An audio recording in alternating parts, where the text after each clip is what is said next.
we're creating museum quality pieces, not for this generation, not for the next one, but for multiple generations in the future.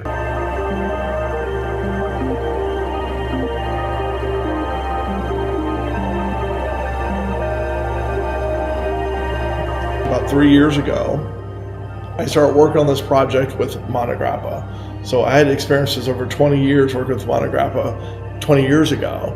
And the reason why I partnered with them, now I'm one of the owners of Montegrappa. Giuseppe and I own the majority of the company. But the reason why was because they had already worked with carbon fiber, they had already worked with titanium, they had already worked with ceramics. Montegrappa makes for a lot of the luxury brand houses, the main ones around the world today. So it seemed like a natural relationship to be able to work on these beautiful handbags here. Based on our calculations, we were in production for about 1.5 years, and the bags were just, coming out now. So it's about 1,000 hours per bag. It was a combination of bringing in high-tech technology used for satellites, Formula One race cars, yachting and other industries, and then also the Italian craftsmanship. Every bag is 100% made in Italy, including the packaging. The only component that is made in another place is the ceramic tiles. The high-end watch brands, they get all their ceramic from South Korea. They're the best makers of ceramic in the world.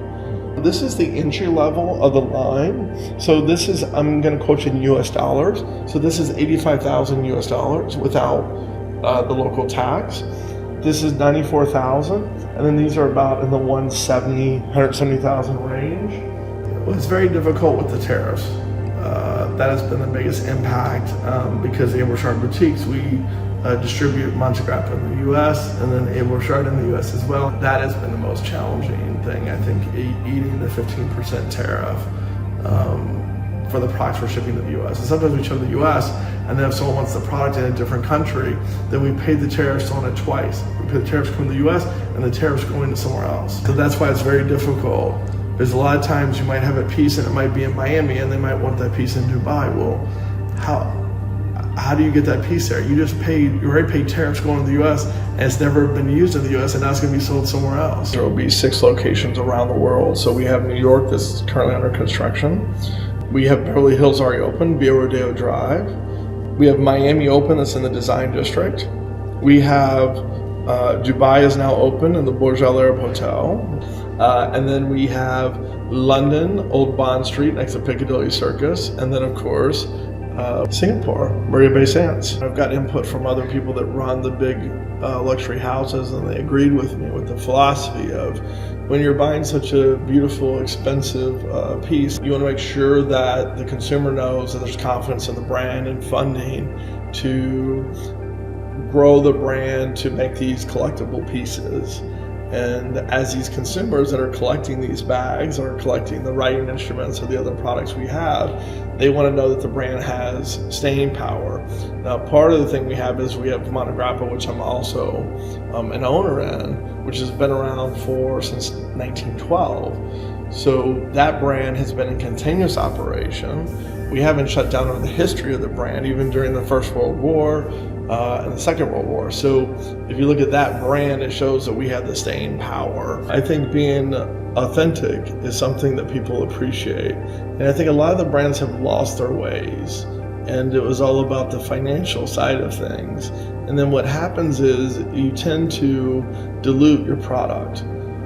So how traditional brands operate is they operate based on season. So one, they don't have a lot of time to operate.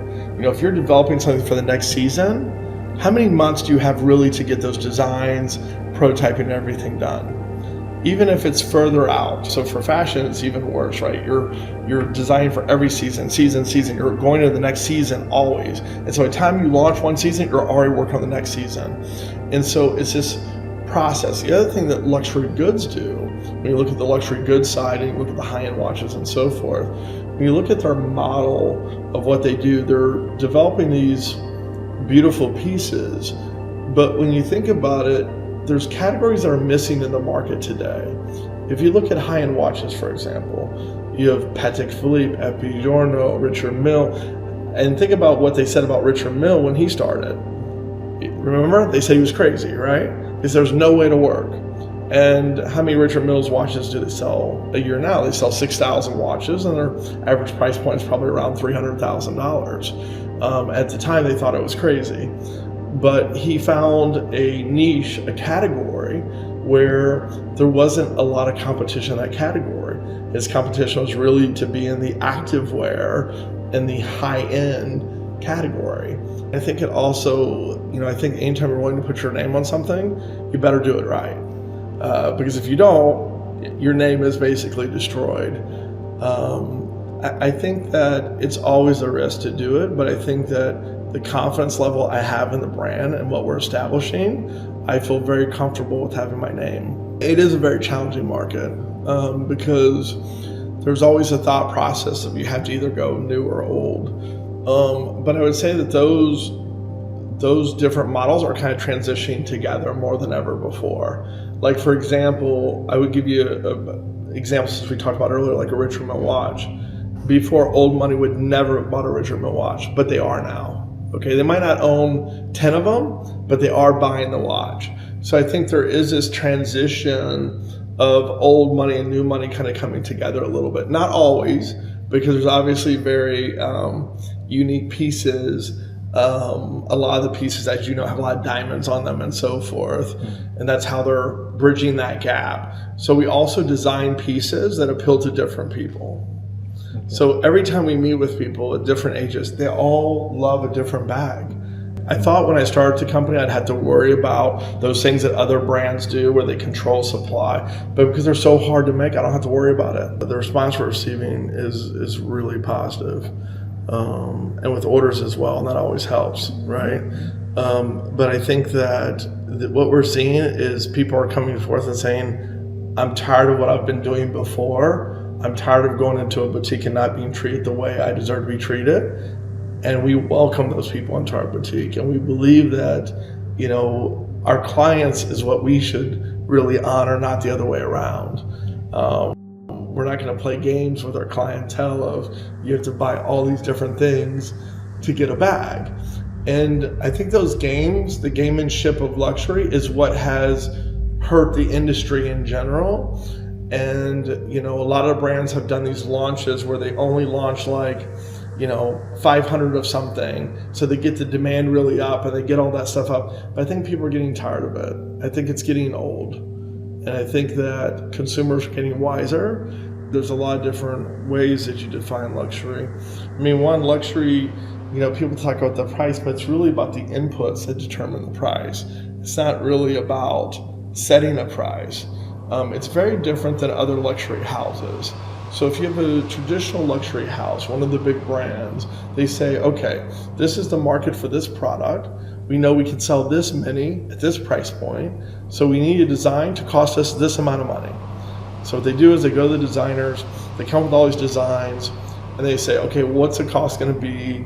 They'll make prototypes, see what the cost is, and they'll say, okay, it's too expensive. Now engineer the cost out of it. So they're taking out the quality of these products so that they can have the margin that they require, that they want, so that they can spend the advertising dollars to be able to justify you buying the product. When we refer to luxury, people refer to brands that I wouldn't refer to as luxury, okay? Those other brands out there that call themselves luxury, they're not luxury, okay? They're for the masses.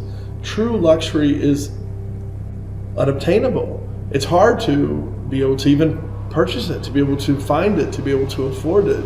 So true luxury isn't, they're not sneakers.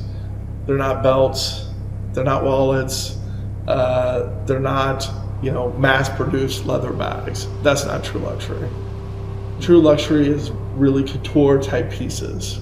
I think there is going to be some changes. I think that a lot of the people I know are more into what I call silent luxury or quiet luxury, where they'll have very good materials, are highly skilled craftsman type products, but they're not covered with branding. When you're doing the right thing, you don't have to announce it from the rooftop. So this is for people that forge their own path.